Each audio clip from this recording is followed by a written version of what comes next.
¿Cómo les va? Bienvenidos. Yo soy el arquitecto Barassi, José Ignacio Barassi, presidente de la Subcomisión de Patrimonio, que estamos organizando, estamos lanzando esta segunda edición de estas mesas de patrimonio y desarrollo urbano sustentable. Ya hicimos una edición en el 2018, esta es la segunda. El objetivo de estas mesas es un poco ir instalando el tema,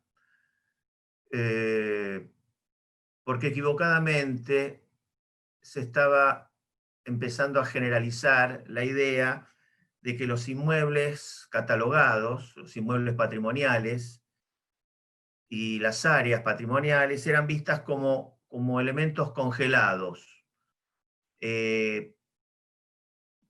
Nosotros en el Consejo Asesor de Asuntos Patrimoniales, que yo represento a la Sociedad Central de Arquitectos allí,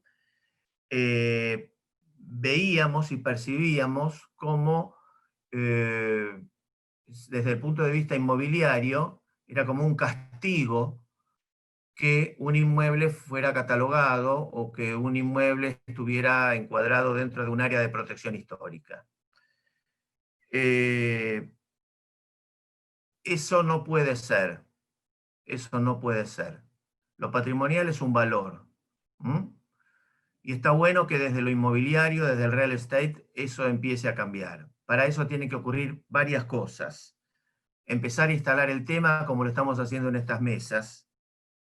Tenemos que recibir un apoyo normativo, donde la normativa acompañe el desarrollo inmobiliario sin perjudicar el patrimonio, sin dañar el patrimonio. Agudizar la mente para que eso pueda convivir, pueda coexistir.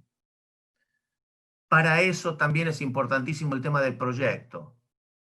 Es fundamental el tema del proyecto sobre lo existente. Eso está muy ligado a la rehabilitación y está muy ligado al tema del proyecto sobre lo patrimonial. Y finalmente, obviamente, todo eso apuntando al rendimiento económico, que no tiene que estar opuesto uno con otro. Entonces, hoy, por ejemplo, vamos a tener quienes hablarán desde el proyecto propiamente dicho, como estoy diciendo, con ejemplos de proyectos que han sido exitosos desde el punto de vista de la rentabilidad. Vamos a tener gente del real estate que también va a hablar con una visión inmobiliaria del tema. Y en esta edición no tenemos gente que va a hablar específicamente de la normativa, seguramente lo haremos en una próxima instancia. Tampoco quisimos hacerlo porque estamos en pleno cambio del Código de Planeamiento Urbano, cosa que por ahí no era apropiado en esta edición hacerlo. Aunque el tema de la normativa está subyacente permanentemente. Entonces hoy tenemos a Mike McCormack, a Mariana Stange, a Gastón Flores, a Luis María Albornoz, a Jorge Sábato y a Ricardo Llamas. Yo los voy a ir presentando para que vayan empezando a contarnos un poco lo que ellos han preparado para hoy. En primer término voy a darle la palabra a Mike McCormack. Mike McCormack y Asociados es un destacado estudio de la generación intermedia de arquitectura argentina, con sede en Buenos Aires, y está formado por Sebastián Balbuena, Mike McCormack y Pedro Wokfi Díez.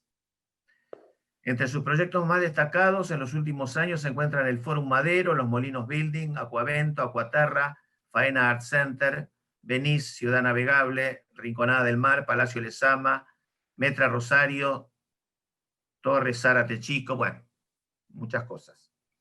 Ha sido galardonado con diversos premios, entre ellos la mención honorífica del Premio Bicentenario del CEPAU SCA, el Premio al Mérito 2010 del CAIC, el Premio 2016 del Colegio de Arquitectos de la Provincia de Buenos Aires, y primer y segundo premio en el concurso iberoamericano a la mejor intervención en obras para la conservación del patrimonio histórico.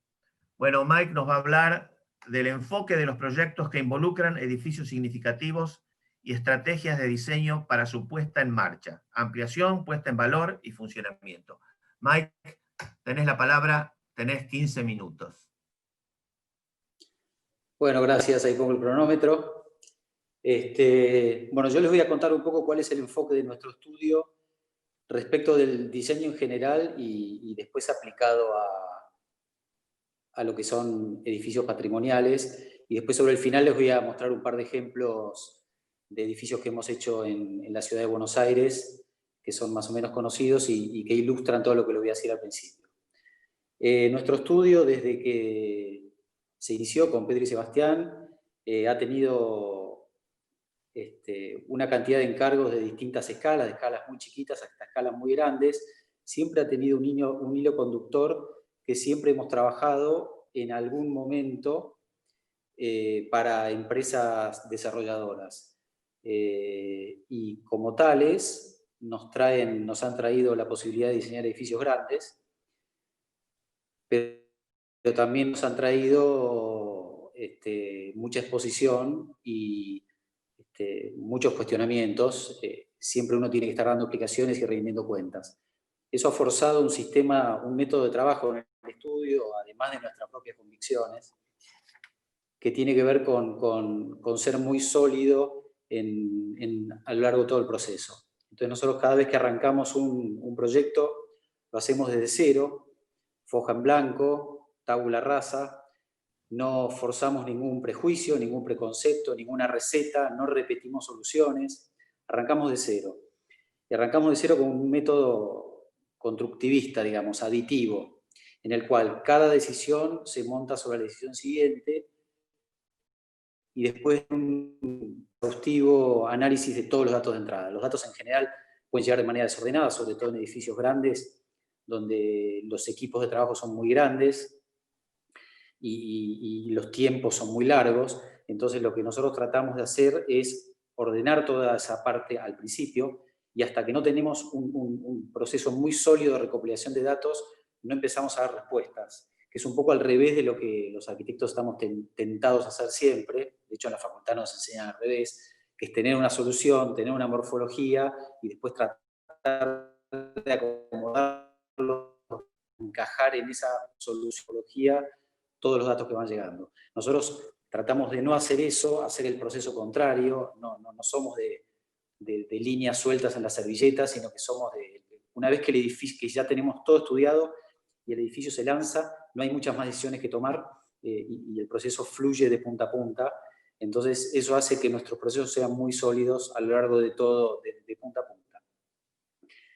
Dentro de este sistema de trabajo que tenemos, que es bastante metódico y bastante ordenado, y intentamos que sea bastante sólido, cuando nos toca intervenir en un edificio existente, el edificio existente puede estar protegido o no, porque a veces nos tocan intervenir en edificios que vale la pena dejar y que no necesariamente están protegidos. Nos han pasado incluso afuera de Buenos Aires, incluso afuera de Argentina.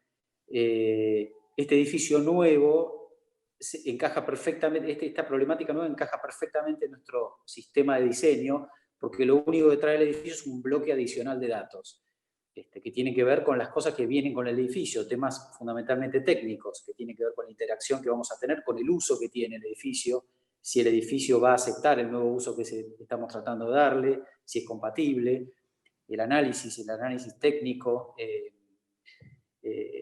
También hay temas emocionales que tener en cuenta, presupuestarios, históricos, pero se monta perfectamente sin hacer ningún tipo de ruido en nuestro proceso típico de trabajo.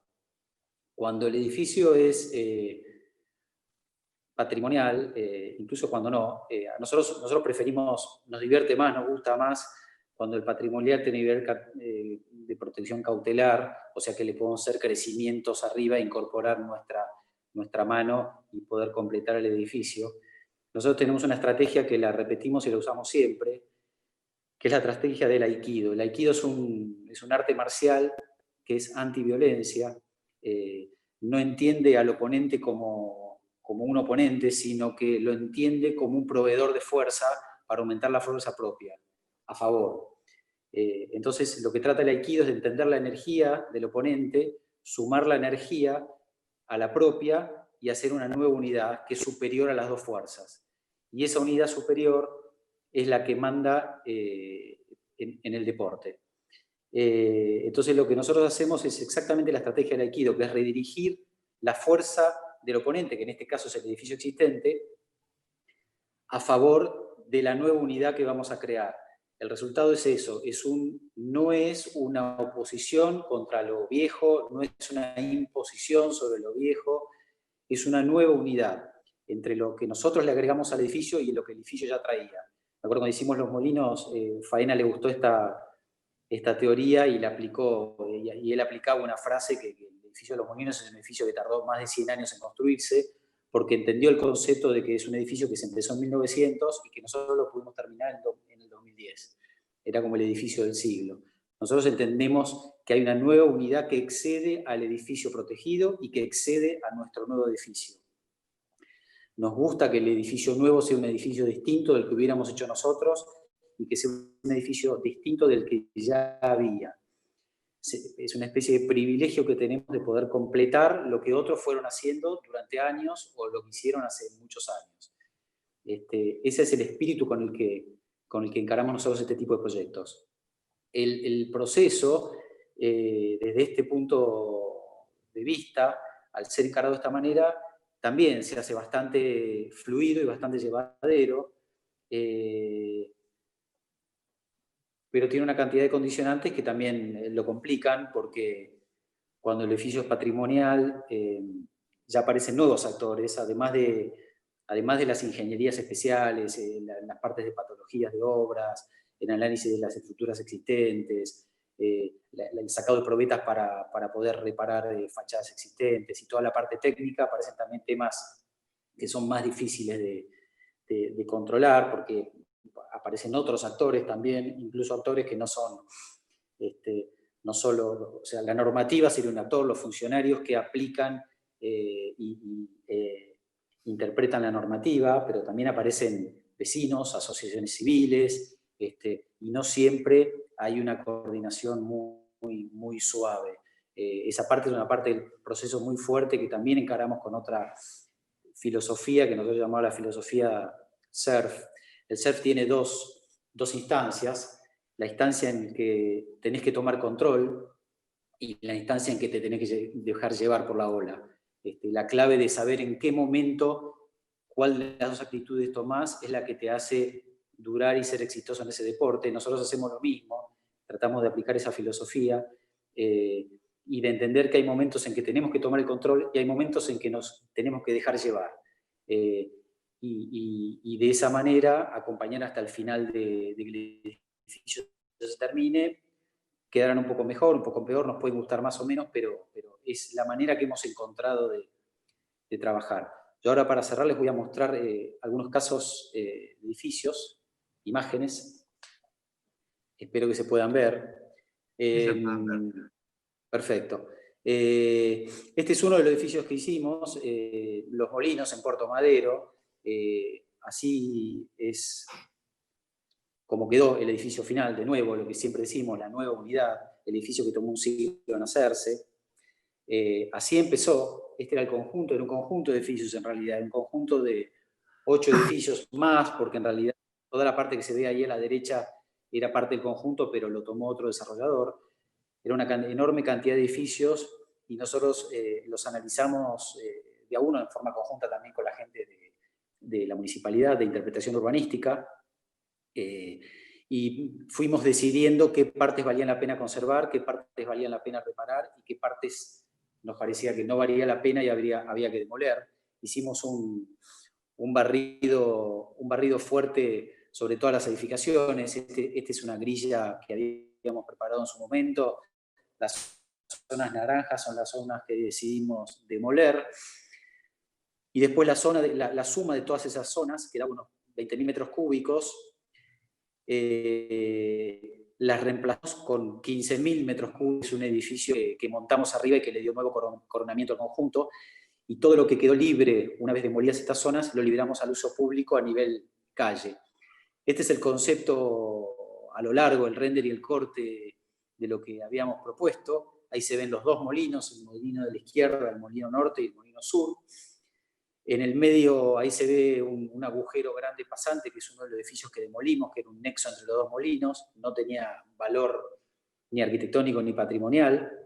Decidimos liberar eso al uso público, y todo el volumen de vidrio que está entre las dos torres, que lo definimos sacando proporciones entre todo lo que habíamos demolido y las proporciones de las torres de las puntas, es lo que nosotros agregamos. El resto del edificio es entre los dos muros históricos, es usar las ventanas y rellenarlo. Es decir, la única expresión exterior de nuestra mano en ese edificio es ese volumen vidriado que aparece arriba.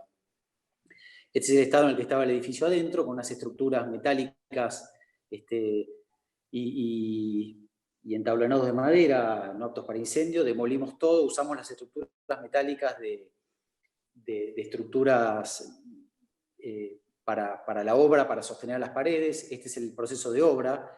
El nivel de calle está ahí por el medio, es este que anda por ahí. Y lo que hicimos fue poner unas pantallas de pilotines abajo para evitar la entrada de agua, agregar 2 subsuelos, usar de refrescamiento toda la estructura existente metálica y después ir creciendo y rellenando todas las losas. Este era el edificio original como lo encontramos, en bastante mal estado, en general todas las fachadas y todas las estructuras interiores. Así es como quedó hoy. Esta es una foto bastante actual, así está hoy. Se hizo un trabajo muy fuerte en la restauración de las fachadas y la morfológica de las fachadas y después en el revestimiento. Y también un trabajo muy fuerte, ahí se ve de cerca todo el trabajo que se hizo en la fachada, bastante complicado. La empresa fue Obras y Sistemas, hizo un trabajo excelente en la restauración de toda la volumetría, las molduras, que estaban bastante destruidas, y también hicimos un muy buen trabajo con la parte de las carpinterías que están ahí arriba. La idea es que esto sea lo más silencioso posible, para que funcione muy bien como un coronamiento silencioso que completara el edificio por arriba. De noche también la idea es que ese edificio que montamos ahí arriba sea un coronamiento que desapareciera casi y se fundiera contra el cielo. Funcionaba de noche y de día. Este es el lugar que dejamos pasante. Propusimos hacer unos murales y Pablo Siquier fue el autor de estos murales. Esta es la parte de atrás. La parte de atrás tiene una sala de máquinas enorme que se decidió convertirla en un salón de eventos, que se llama el Fine Art Center. Hay eventos culturales y eventos también sociales. Esta caja, de nuevo, también los análisis y las estructuras daban muy mal, entonces hicimos una caja dentro de la caja. Acá está como quedó. Entonces solo se preservaron las transparencias de las ventanas. Acá hay algunas de las instalaciones que se hicieron, ruidosas. Tuvimos que hacer la caja dentro de la caja por los decibeles. Saliendo, estas son las zonas exteriores que dejamos para acceso público, los patios pasantes, el lugar pasante con el Siquier. Ahí se me trabaron las imágenes. 2 minutos. Esta imagen resume un poco todo. Sí. Ahí está. Y este es el frente visto de Juana. Edificio 2, Palacio Lezama, ese estado en el que estaba. Tenía en bastante razonable estado toda la fachada central sobre Martín García. Ahí se ve arriba que asoman un poco los edificios que venían atrás. Este era un lugar muy complejo, era un montón de edificios amontonados con la lógica industrial de fines de principio del siglo XX, cubiertos por este telón tan lindo que da sobre Parque Lezama, pero la parte de atrás era un montón de edificios amontonados. Hicimos un relevamiento muy exhaustivo del edificio. Ahí se ve en la planta cómo está, como todo el caos de los edificios que fueron creciendo durante el siglo, y abajo está todo el plano sobre Parque Lezama. Ahí se veían los edificios de A1 en la parte de atrás, que después unificamos. Hicimos un trabajo de las fachadas, de lo que agregábamos, lo que sacábamos, en conjunto con APH. Los 7 pisos desde Pilcomayo, cómo iban a caer hasta los 3 pisos sobre Parque Lezama. Ya sé que me falta poco. Estas son las fachadas atrás. Había un puente que suponemos nosotros que Transportaba Cajas tenían un edificio enfrente, hicimos una propuesta para este puente para que sea peatonal para dejar los autos enfrente, la unificación de toda la fachada, siempre la unificación, siempre tendemos a unificar, ahí está la fachada unificada de la parte de atrás, dejamos los patios como estaban, los patios laterales, los patios internos, solamente hicimos los crecimientos, este es el lado Parque Lezama, el más conocido. Esto ya estaba la obra avanzada, ahí se ven un poco cómo asoman todos los edificios que había existentes. Así es como quedó. Esto es lo que pasó, esto es parte de la teoría del SERF. Estos techos, la gente de APH los quería dejar, los dejamos, y en la mitad de la obra los llevamos, los volvimos a llevar, ahí estaba la obra que la habíamos parado en ese plano, para demostrarles que esos techos no valían la pena, no tenían valor, y además estaban en muy mal estado. Logramos convencerlos, en la mitad de la obra cambiamos todos los planos, y ahí avanzamos hacia la obra y logramos estas terrazas, que al principio eran todas de pasto, después por temas de presupuesto no pudieron ser, lamentablemente, pero tienen algunas zonas con canteros grandes. Hoy se usan bastante, yo cada vez que voy está lleno de gente ahí, caminando, comiendo, sí. Y hablando por teléfono. Estos son los herramientas vidriados que obedecen a la geometría tal como estaba. No inventamos ninguna geometría, acá no hay ningún capricho. Subimos la estructura venía de esta manera, y se fueron creando estas terrazas escalonadas que se ven a veces desde ahí. Los fotógrafos siempre agarran este edificio con bondi, no sé por qué. Bueno, este es el edificio, así quedó. Bueno, llegué. Sí, sí. Ya está. Te pasaste Les agradezco. Espero que 15 segundos te pasaste. Listo, gracias. Bueno, muchas gracias, Mike. Muy bueno, ¿eh? Chao. Me parece que voy a practicar Aikido. Perfecto. Bueno, ahora vamos a darle la palabra a Mariana Stange. A ver si Mariana Stange habla. Mariana Stange, que nos va a hablar ahora.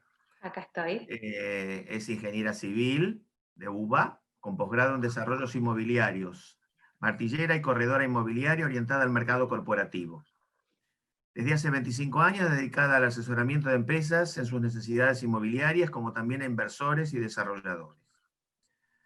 Después de muchos años como directora en una importante empresa del sector, hace 3 años fundó Mariana Stange Real Estate, donde trabaja en equipo con expertos en el mercado de profesiones complementarias. Esta mirada global y al mismo tiempo segmentada les permite asesorar de un modo único y personal. Su trabajo es orientado a la persona en relación con la ciudad, donde las necesidades inmobiliarias pueden y deben combinarse con el bien de la sociedad y el hábitat urbano. Compatibilizar nuevas tecnologías, vanguardia, sustentabilidad y patrimonio con un modo de trabajo eficiente y planificado.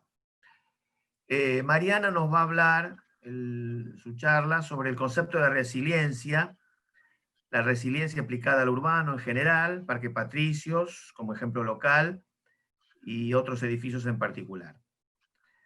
Patrimonio urbano, una oportunidad de rescatar identidad local e incrementar stock en zonas donde no hay tierra. Características de un edificio patrimonial plausible de ser puesto en valor desde una mirada comercial, arquitectónica y constructiva. Y finalmente, patrimonio, resiliencia y sustentabilidad. Mariana, tenés la palabra y tenés 15 minutos. Muy bien, muchas gracias. Gracias primero por convocarme, la verdad una alegría, un privilegio estar con ustedes. Espero poder ser tan eficiente con el tiempo como Mike dejó la vara muy alta. Un poco sí, la intención es compartir la mirada comercial, inmobiliaria en este debate. Hay como un mito en el inconsciente corporativo inmobiliario que todo edificio que tiene sus años es digno de ser demolido, es visto como terreno para edificación de obra nueva, ser olvidado es otra opción, y en el mejor de los casos, si ocurrió algo importante en ese edificio, ser convertido en museo. Me quedé con los molinos de Mike. Lo cierto es que tenemos una mirada desde la empresa distinta, hemos acuñado desde hace unos años el término de resiliencia, como decías, tomando esta capacidad del ser humano de la resiliencia, ¿no? Que es la de atravesar situaciones traumáticas y salir fortalecido. y más sabio y empoderado. Lo mismo ocurre con las ciudades y con los edificios, ¿no? Hay ejemplos de resiliencia urbana, no sé, sí, en el mundo, pero digo, pensando por ejemplo en la ciudad de Buenos Aires, Puerto Madero y Parque Patricio son dos barrios que han demostrado poder reconvertirse y brindar un uso diferente y más acorde a las necesidades actuales. Y lo mismo ocurre con los edificios, ¿no? Los edificios, no todos, ahora vamos a ver qué condiciones o características intrínsecas tienen que cumplir para poder llamarse resilientes, pero los edificios también pueden o tienen la capacidad de, bajo la mirada de arquitectos, desarrolladores, asesores inmobiliarios, reconvertirse y brindar soluciones a las nuevas necesidades, hábitos, costumbres, conforme la sociedad va evolucionando, ¿no? A ver, antes de entrar en las características de un edificio resiliente o que pueda ser resiliente, también me gustaría poner como un tilde, un clic en la sustentabilidad, ¿no? Digo, si una cara de la moneda es la resiliencia, podemos decir que la otra es la sustentabilidad. Entendemos que demoler un edificio para empezarlo de cero, además de la polución y de la contaminación urbana que eso implica, hay todo un tema de multiplicidad y de duplicación de costos energéticos, de materiales, de mano de obra y de tiempos, obviamente. Claramente cuando comparamos, ¿no? Demoler y desarrollar un nuevo edificio o poner en valor un edificio existente, todo tiene sus pros y sus contras.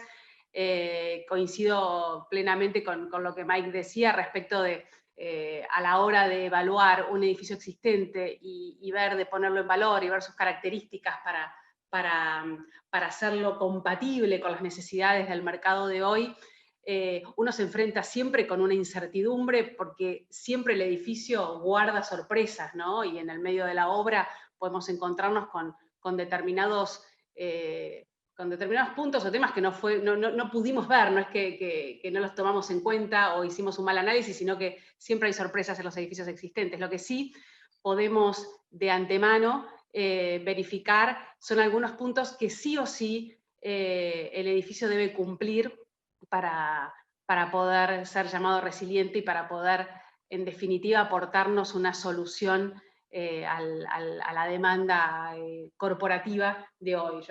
Nosotros en la empresa nos dedicamos a mercado corporativo, por eso es que permanentemente les voy a estar comentando sobre las necesidades de las empresas a la hora de alquilar sus oficinas. Las empresas no compran, sino que alquilan, ¿no? Por lo tanto, como arquitectos, desarrolladores, al poner en valor un edificio será o para ponerlo en alquiler o para vendérselo a un inversor, ¿sí? Que después lo va a alquilar a una empresa. El primer punto, que es fundamental y es importantísimo, y no depende de uno como asesor, pero sí que hay que tener en cuenta, es la ubicación, ¿no? Más allá de si es zona habilitable o no habilitable, las empresas gustan de estar con otras empresas, entonces a la hora de evaluar un edificio es un tema fundamental y muy importante que, si bien no hace al debate que estamos teniendo hoy, a lo que estamos conversando en esta mesa, sí es un punto que no debemos de olvidar nunca, ¿no? He visto en estos 25 años obras lindísimas puestas en valor, verdaderas joyas restauradas con muy poco valor comercial, porque el único...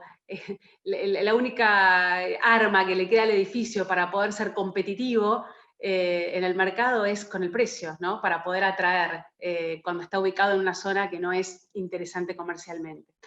Ahora, para responder a la pregunta si cualquier edificio tiene las características o podemos llamarlo resiliente, la respuesta es no. No, porque tiene que ser un edificio que tenga una potencialidad que nos permita a nosotros intervenirlo para poder cubrir o cumplir con las necesidades que hoy nos presenta el mercado, ¿no? Entonces, quisiera como detenerme en algunos ítems que el edificio que estamos analizando debe cumplir. El primero es el tamaño de planta. Yo diría que podemos hablar de un de un piso o un límite inferior de planta de 400, 500 metros, y esto no es caprichoso. Nosotros cuando ponemos en valor un edificio vamos a tender a brindar al mercado plantas libres, que es un poco lo que hoy las empresas están buscando. Estamos ahora justo en un momento complicadísimo con las empresas reanalizando sus layouts y sus maneras de reacomodar los espacios de trabajo, pero el open space llegó para quedarse. Por lo tanto, a la hora de poner en valor una planta de un edificio en sí, va a ser importante que tengamos una superficie tal que nos permita ubicar un núcleo húmedo, porque seguramente vamos a tener que hacer de cero el núcleo húmedo, y en un determinado lugar, y que nos permita tener una planta flexible y libre para poder brindar espacios de trabajo cómodos de acuerdo a las necesidades que tenemos hoy. Entonces 400, 500 metros de superficie de planta es como el mínimo. Es importante también la altura de los techos, es un tema que lo cumplen en demasía los edificios que en general analizamos, pero lo nombro como un punto importante. Hoy, al poner en valor un edificio, todo lo que es tecnología, distribución de aire acondicionado, instalaciones, quedan a la vista. Hoy está es deseado y buscado por las empresas, no así como en los 90 o en los 2000, que escondíamos todo arriba de los cielorrasos y bajábamos los techos, ¿no? Hoy justo estuve analizando un edificio de 3.000 metros ahí en la calle Huergo, que teníamos 2,80 metros hasta el cielorraso y otro tanto del cielorraso hasta la losa, ¿no? Hoy las empresas buscan sacar los cielorrasos y tener volumen de aire, porque eso brinda mayor bienestar a los equipos de trabajo. Es muy buscado, decía también, esto de tener por las empresas, tener todas las instalaciones a la vista, porque es más sustentable y mucho más económico a la hora de tener que hacer mantenimiento y reparaciones. En general nos encontramos en estos edificios cuando vamos a analizar que tienen patios internos. Me acuerdo el último edificio que comercializamos en Bartolomé Mitre y Esmeralda, lo que era el Banco de Tucumán, un edificio lindísimo de 6.000 metros que se puso en valor, se alquiló el año pasado al Banco Vice. El edificio original tenía dos patios internos. Uno se conservó porque si bien el edificio era en esquina, se permitió, como era el Lintero, una plaza, vidriar una tercera fachada, se conservó, digo, uno de estos dos patios y esto le daba luz a unas plantas muy grandes, eran plantas de 1.000, 1.200 metros según el piso. Ahora en el segundo patio se lo aprovechó para la colocación de las baterías de ascensores. Este es un tema importante que cuando ponemos en valor edificios sobre todo de principios de siglo, bueno, en general vienen con 1 o 2 ascensores jaula, y bueno, tenemos que agregar baterías de ascensores. Ahora es un tema también que dejo planteado para el futuro, ¿no? Los arquitectos, y me imagino que los nuevos desarrollos se enfrentarán ahora con todo un tema de los ascensores. Ya estoy escuchando las empresas que me están pidiendo, cuando me piden relocalizarse, nos están pidiendo oficinas que no sean más arriba del piso 5º, porque están pensando que todo el tránsito vertical va a ser muy complicado con las nuevas restricciones de distanciamiento social, entonces están pensando en usar escaleras. Así que bueno, a lo mejor vienen épocas de edificios más apaisados, más horizontales. Así que decíamos superficies, qué hacer con los patios, alturas de losas, y un tema importante también es la posibilidad de construcción de cocheras, ¿no? En este edificio que les cuento de Bartolomé Mitre y Esmeralda, se le hicieron dos subsuelos de cocheras. Por más que estamos en un tiempo que se está, bueno, como intentando usar menos el automóvil en estos últimos años y priorizar el uso de bicicletas y transporte público y demás, en la Argentina, en el mercado corporativo, el uso de cocheras sigue siendo un indispensable, así que es una de las prioridades a la hora de ofrecer al mercado un edificio que sea interesante y apetecible para las empresas. A mí como ejemplo me gustaría compartirles ahora un edificio que hoy tenemos en ofrecimiento, que es un segundito, que es en Avenida de Mayo al 1100. Acá estamos. Este edificio ingresó a la Sociedad Central de Arquitectos en el año 1904 como casa de familia. tuvo distintos usos, pasó a ser vivienda de alquiler, fue después el Hotel Madrid, estuvo abandonado muchos años, hasta que hace unos 6 años más o menos lo compró un desarrollador. El proyecto de puesta en valor es del arquitecto Ricardo Sanz, y la obra la hizo Obras y Sistemas, que son también los que hicieron aquella obra que les contaba de Bartolomé Mitre y Esmeralda. Yo quería compartir con ustedes unas fotos para bueno, poner un poco de imagen a lo que les venía contando. Acá era tal la altura de losa a losa que se practicó, se hicieron losas intermedias. Bueno, fue toda una discusión que en su momento tuvimos entre los arquitectos y nosotros los asesores, porque bueno, era tan lindo ver esas alturas enormes, pero claro, se duplicó el valor de alquiler del edificio, ¿no? Este edificio está reciclado con un criterio de categoría AAA. Nosotros en el mercado corporativo categorizamos los edificios según la tecnología y los servicios que brinda, y la categoría AAA es la máxima categoría.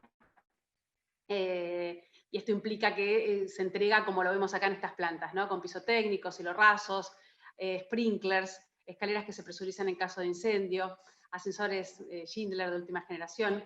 Este edificio, como pueden ver, tenía también dos patios internos, uno se conservó y el otro se aprovechó para un patio lateral y otro interno que se aprovechó para la colocación de ascensores.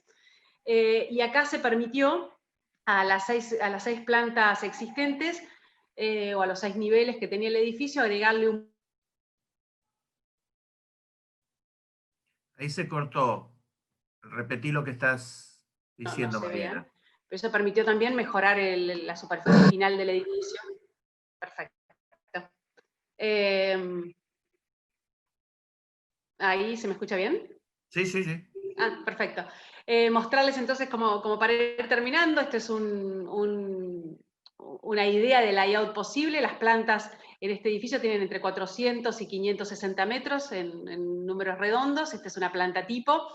Bueno, este layout lo hicimos pre-pandemia. Seguramente ahora las densidades deberían ser un poco más tranquilas, ¿no? Estábamos pensando en densidades de 6 a 8 metros cuadrados por persona, y ahora estamos hablando de 12 a 16 metros por persona. Pero bueno, como para dar una idea de lo flexibles que terminaron siendo las plantas, ¿no? Un poco ficha técnica resumen, terminó siendo un edificio, ahí se puede ver el bloque nuevo de arriba, 4.300 metros. Ahí vemos que el desarrollo dice 6 subsuelos, el edificio no tenía subsuelos y se le practicaron 6 subsuelos de cocheras, tiene 130 cocheras, es un lujo. El sistema es el primero en Latinoamérica, es un sistema de estacionamiento totalmente robotizado que han traído desde Alemania. Muy interesante, tiene acceso por la calle Rivadavia, ¿no? Las cocheras, porque Avenida de Mayo no está permitido. Local en planta baja y los pisos de oficinas. Bueno, un poco como para terminar, nada, dejar un comentario. Me parece que en la ciudad tenemos una enorme oportunidad de aprovechar un importante parque edilicio para el mercado de oficinas. El mercado de oficinas, hay que ver qué pasa ahora, pero siempre tiene un stock muy, muy limitado, y por más que este es un mercado que viene en desaceleración en los últimos años, siempre tiene una demanda activa, y el stock siempre está entre el 6-8%, que eso es un stock, una vacancia, perdón, una vacancia de 6-8%, que es una vacancia baja, porque aparte son metros que están diseminados en distintos edificios, con lo cual me parece que tenemos una oportunidad enorme como arquitectos, como desarrolladores y como asesores inmobiliarios de trabajar en conjunto para evangelizar, como digo yo, el mercado corporativo y poder brindar yo creo que tenemos una usina de metros cuadrados en zonas donde no tenemos terrenos, no hay lotes, y cuando aparecen tienen un valor tal que hacen que el producto final sea prácticamente inviable desde el punto de vista de negocio. Así que, por eso encantada con esta invitación, y cuenten conmigo cada vez que organicen alguna cruzada de estilo evangelización, porque me parece que tenemos una oportunidad enorme. Muchas gracias. Bueno, gracias, Mariana. Bueno, evidentemente captaste lo que dije al principio, así que bueno, vamos a seguir en la misma línea. Te sobraron 30 segundos, así que más que bien. ¿Mm? Bueno, muchas gracias. Y ahora le vamos a dar la palabra a Gastón Flores, que no lo veo. ¿Por dónde está Gastón Flores? Ahí está Gastón Flores. Bueno, Gastón Flores, arquitecto 1970 de Fadú Uva, 1996, autor por concurso nacional de anteproyectos de la refuncionalización del edificio del Mercado del Pescado en Barracas, que, bueno, lo transformaste en el Centro de Diseño, Metropolitano de Diseño, y de la sede para el CEPAU. Es también autor de la sede de la Universidad Nacional de Río Negro en Bariloche, y fue destacado con el Architectural Review Emerging Award del 2014, y coordinador de Visión Lanús 2030, que estimo es el programa del Plan Urbano de Lanús. El tema de que nos va a hablar Gastón Flores es del recinto a la ciudad. Bueno, Gastón, un gusto tenerte con Hola, nosotros. ¿qué tal? No sé si ustedes me están escuchando a mí. Yo Sí, tengo te estamos un escuchando. problema acá. No, te estamos escuchando perfectamente, Gastón. Así que podés hablar, tranquilo, que te estamos escuchando. Adelante, que tenés 15 minutos.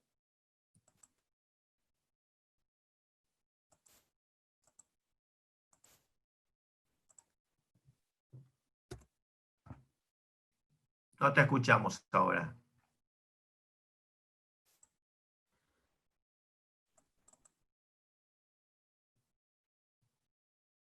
Gastón.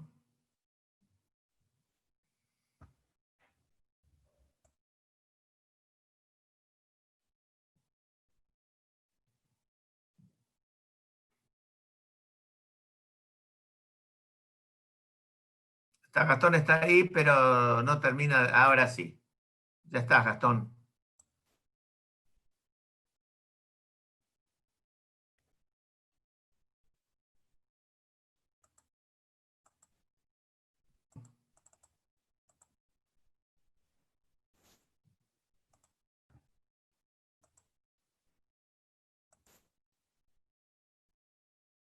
Gastón, ¿podés hablar?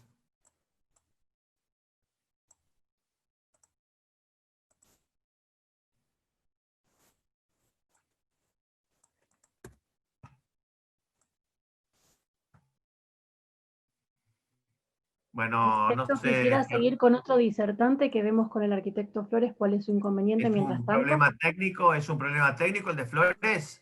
Desconocemos por eso, si quiere puede seguir con el siguiente disertante, mientras tanto lo hablo con el Bueno, arquitecto Flores. muy bien, muy bien. ¿Querés hablar, Luis María Albornoz? Sí, Marta, tengo algún problema que no sé cuál es exactamente y no sé si me están viendo la imagen. Me parece que voy a tener que reconectar. ¿Por qué no siguen con otro? Porque no lo puedo solucionar ahora. No sé bien qué pasa. Bueno. Bueno. ¿Vos, Albornoz, te adelantás Sí. un turno? ¿Te adelantás? Bueno, entonces Pero lo vamos a presentar. Espera que está Gastón. Sí, está Gastón, Esto es pero... Gastón. Sí. Ahí Está el arquitecto compartiendo Flores la está pantalla. compartiendo su pantalla. Yo quizás no sé si está- ustedes me están escuchando a mí. Sí, Ahora Tengo sí. manera de verlos ahora a ustedes. sí. Tengo algún problema acá que no sé bien cuál es. Pero bueno, no sé si avanzar ahora o no. Pero bueno, a ver, yo creo que ustedes me están escuchando. Si no, Sí, mándenme te por estamos mensaje de escuchando. texto o algo así.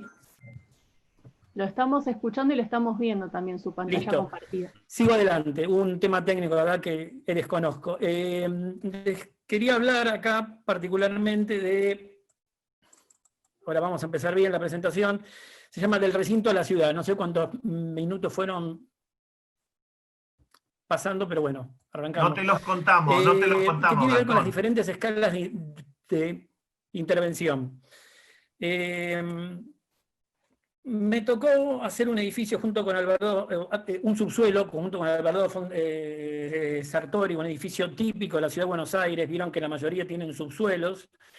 un subsuelo en condiciones bastante malas, y el programa era hacer unas salas multimedia. En estas salas, las clientas querían tener una rentabilidad por un subsuelo que no se había usado durante 80 años aproximadamente. Era como la antesala de una sala de máquinas. El tema era difícil porque, si bien estructuralmente está en buen estado,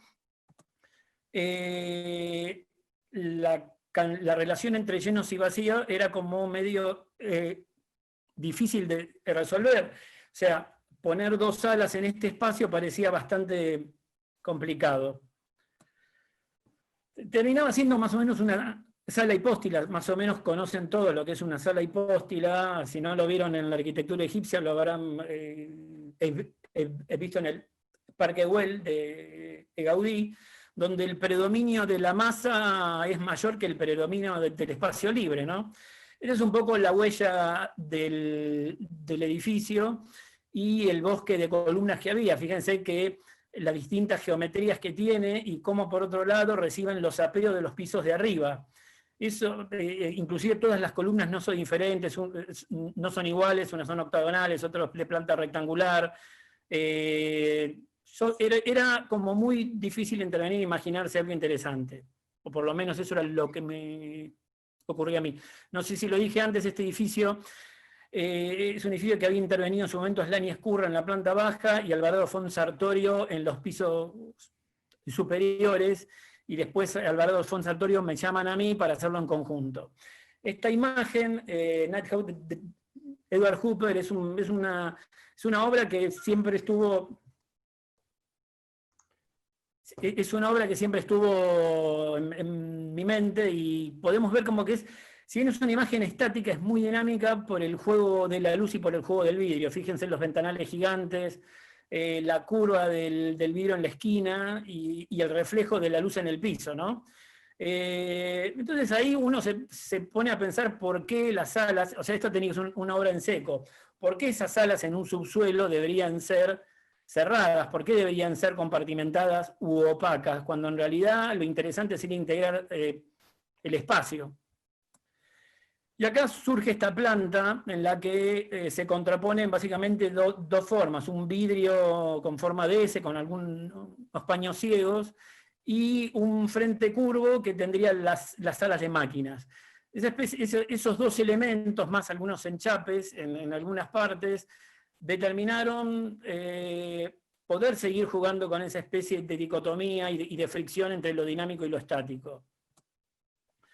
Acá tenemos alguna imagen, y en esta, quizás desde el interior de una de las dos salas, acá por un tema de cantidad de metros cuadrados, se podría ubicar únicamente 50 personas máximo, por lo que se dividieron las salas en más o menos 35 y 15. Y fíjense cómo se vuelve a incorporar una curva, en este caso maciza, que se contrapone al vidrio, que fue de alguna forma esquivando esas columnas, ¿no? Y lo que se logró fue un frente más amplio, en vez de estar con módulos de 5 metros, que es el intercolumnio que hay entre la columna y la medianera, se trató de profundizar un poco más y llegar hasta el fondo de todo. Esta es otra imagen. Esta es otra imagen. Es una obra que quiero mucho porque es una obra chiquita que yo pensaba no hacerla, pero como fue un desafío importante, me pareció interesante ver qué era lo que se podía hacer ahí, ¿no?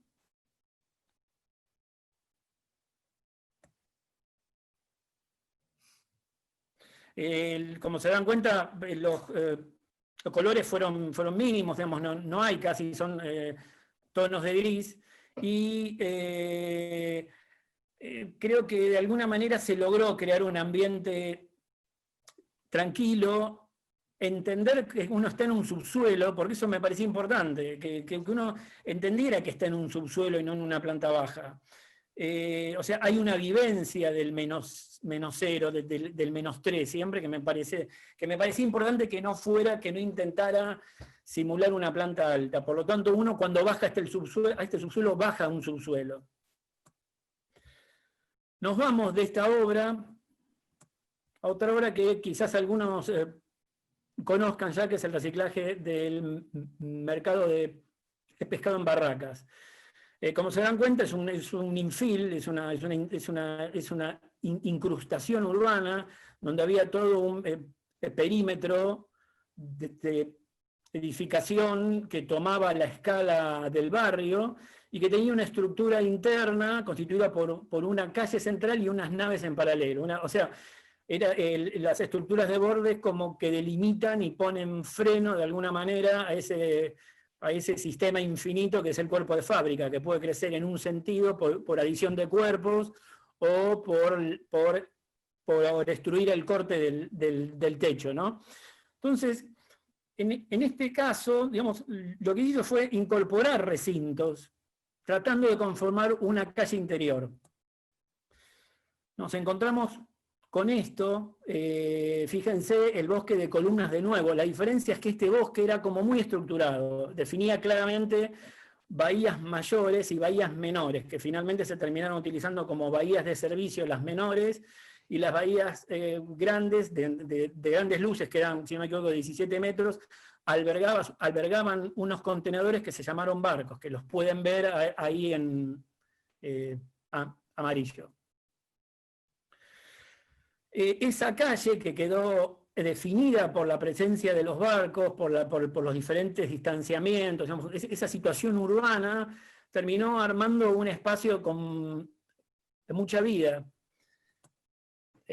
Durante años, o sea, en similitud con muchos mercados, como la galería original, que eran mercados o galerías como las galerías Pacífico, el Netherland Hall en Londres y otros cuantos mercados urbanos, la idea era tratar de meter un poco de ciudad en el edificio, tomando diferentes elementos como las torres que hay en el entorno, sobre todo en la zona sur de la ciudad, e incorporar estos grandes recintos de alguna manera, ¿no? Estos grandes contenedores que fueron denominados barcos.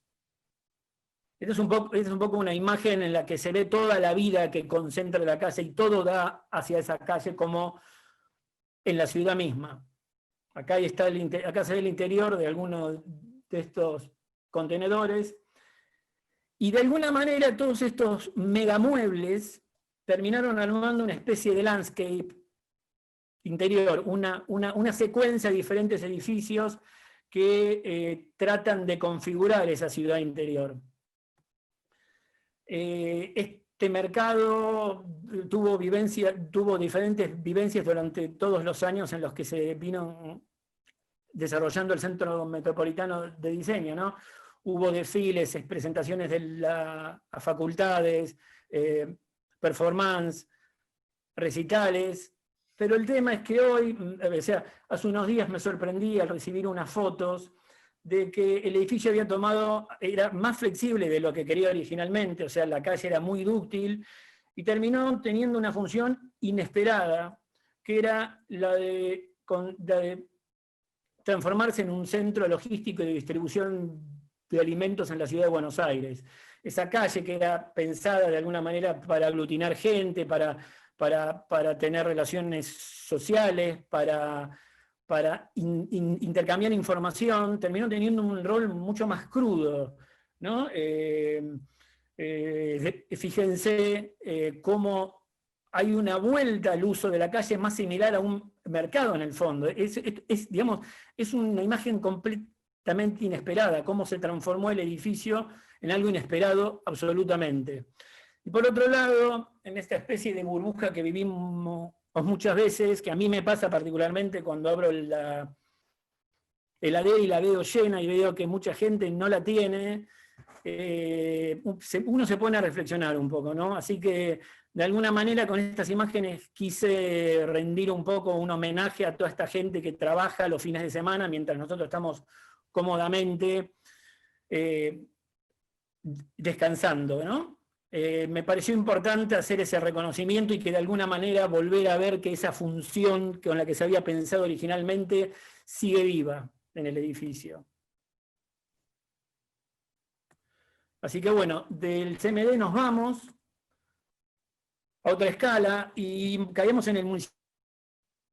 Hace 2 años, o sea, Lanús es un municipio que tiene aproximadamente 500.000 habitantes, 50 kilómetros cuadrados, 10.000 habitantes por kilómetro cuadrado. Tiene una densidad bastante alta, lindante a la ciudad de Buenos Aires, y hace 2 años, muy gentilmente, los arquitectos Sábato, que creo que anda ahí, y Daniel Echaín me invitaron a darle una mano al intendente Grindetti para, a modo de dron, tratar de entender qué estaba pasando en el municipio. Hay veces que las oficinas se tornan un poco, o sea, al estar trabajando constantemente sobre determinados proyectos, lo que pasa es que muchas veces se pierde la noción general de las cosas. Así que me encomendaron el trabajo de tratar de entender qué pasaba en Lanús desde lo urbano. Y bueno, durante unas cuantas charlas con Daniel y Jorge, a los que les agradezco mucho,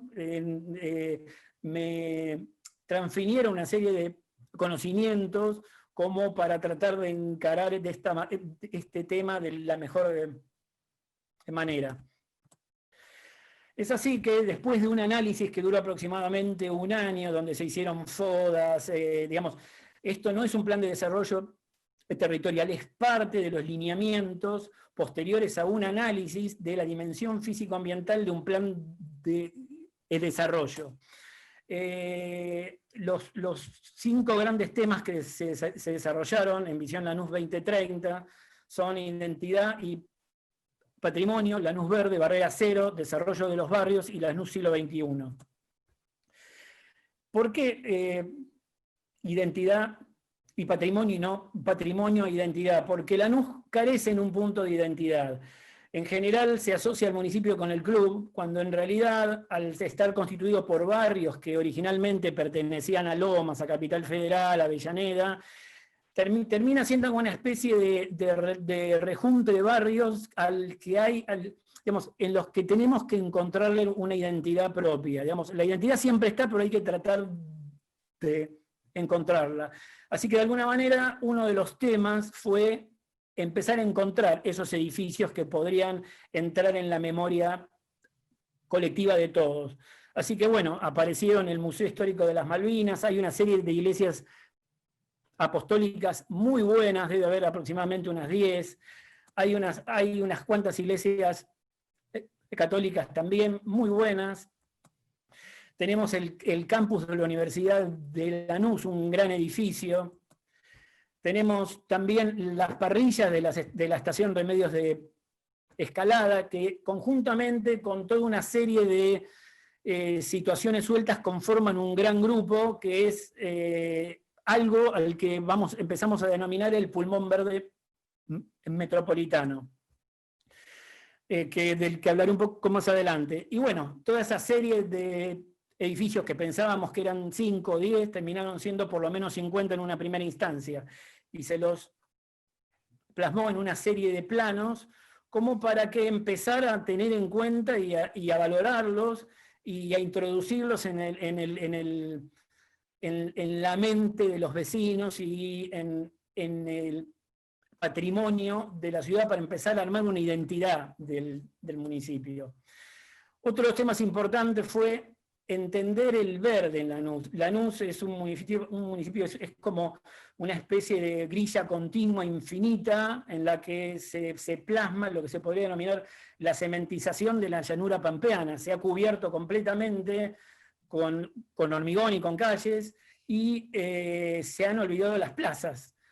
Como ven, las plazas son muy pocas, están distribuidas más o menos a 10 cuadras o menos, pero hay algunas zonas, como esta que alcanzan a ver abajo a la derecha, que es la zona de Remedios de Escalada.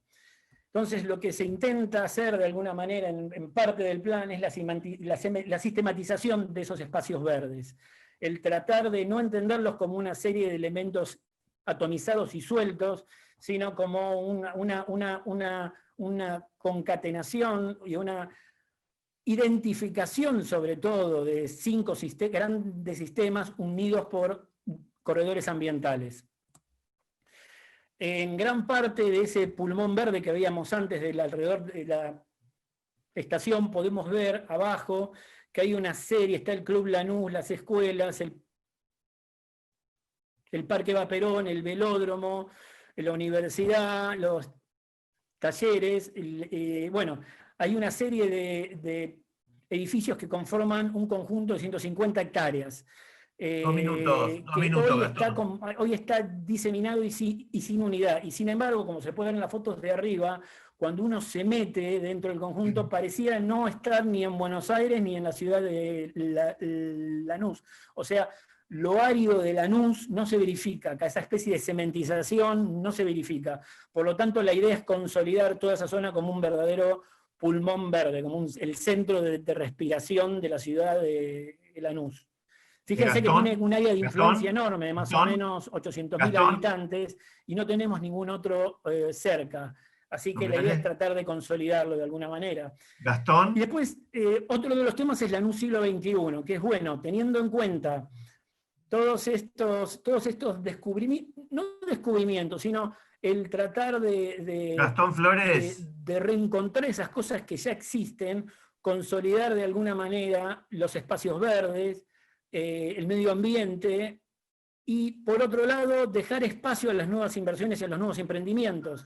Se ha descubierto toda una zona en la que esa relación se da de manera muy fuerte, que son los alrededores de este parque.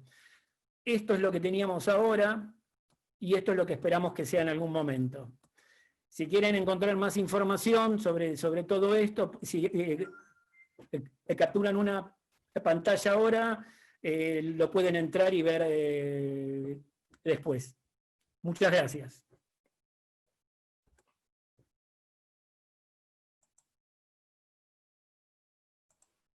Arquitecto Barassi tiene que habilitar su micrófono otra vez.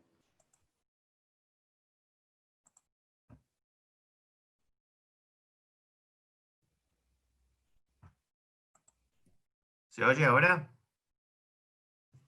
¿Se oye? Ahora Sí, sí. Mariana Stange dice que sí.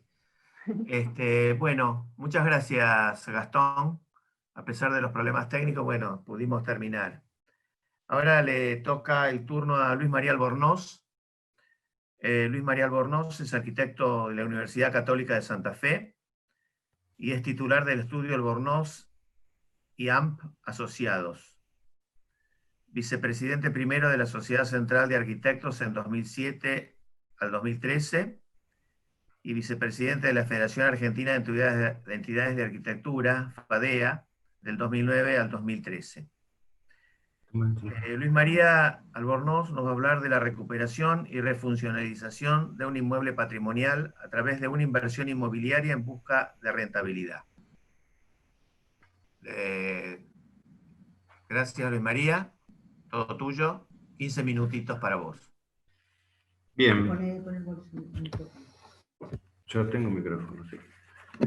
Bueno, ¿se me escucha bien? Sí, perfecto.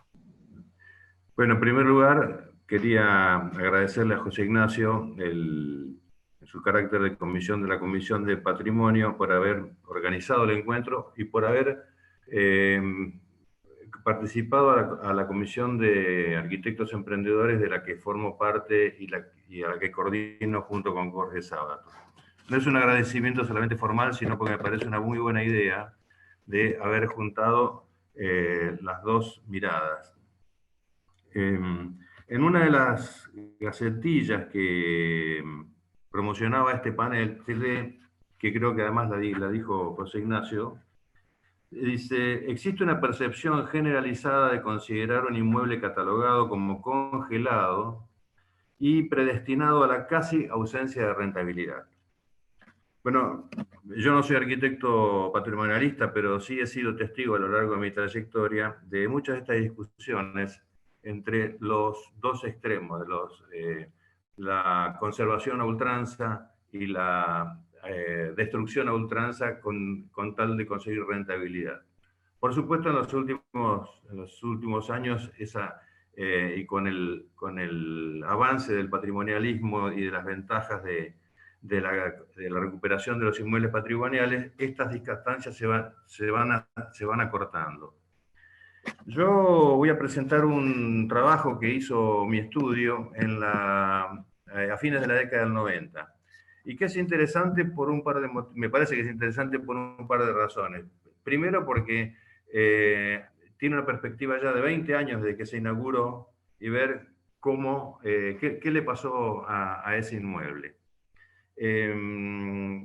Y el otro aspecto interesante que me parece interesante es que el proceso de decisión de la inversión fue un proceso de mucha discusión en la que pude participar, y que junta en los dos extremos la búsqueda de rentabilidad con la inversión, la protección del inmueble a través de una inversión en servicios de salud.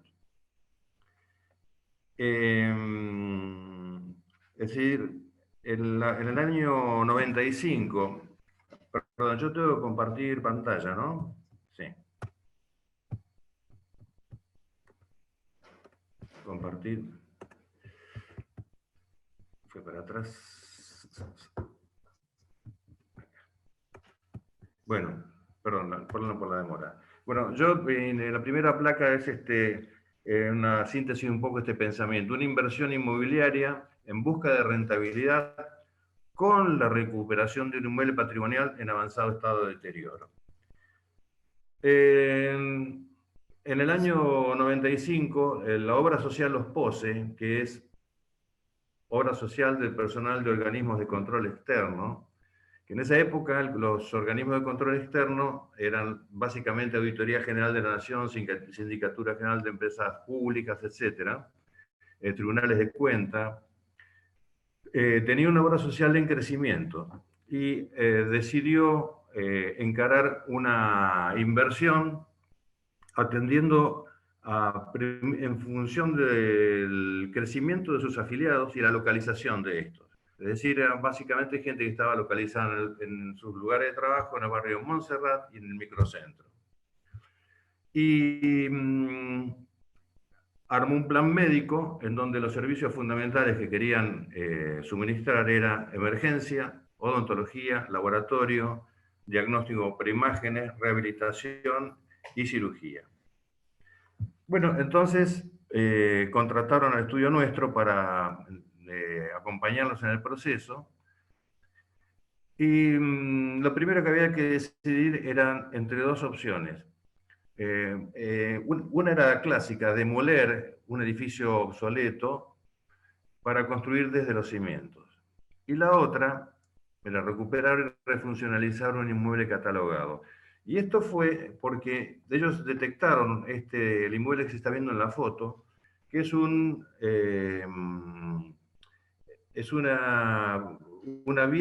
viejo depósito de telas del año 1905. Muy curioso, porque en la cuadra siguiente de Hipólito Yrigoyen, entre Salta y Lima, hay uno la fachada es exactamente la misma, nada más que un poco más angosto. Entonces, había que decidir entre esas dos alternativas, y yo defendí la posibilidad de recuperar el inmueble porque lo conocimos y vimos que tenía muchísimas posibilidades y además tenía valor. El inmueble estaba en Hipólito Yrigoyen al 1210.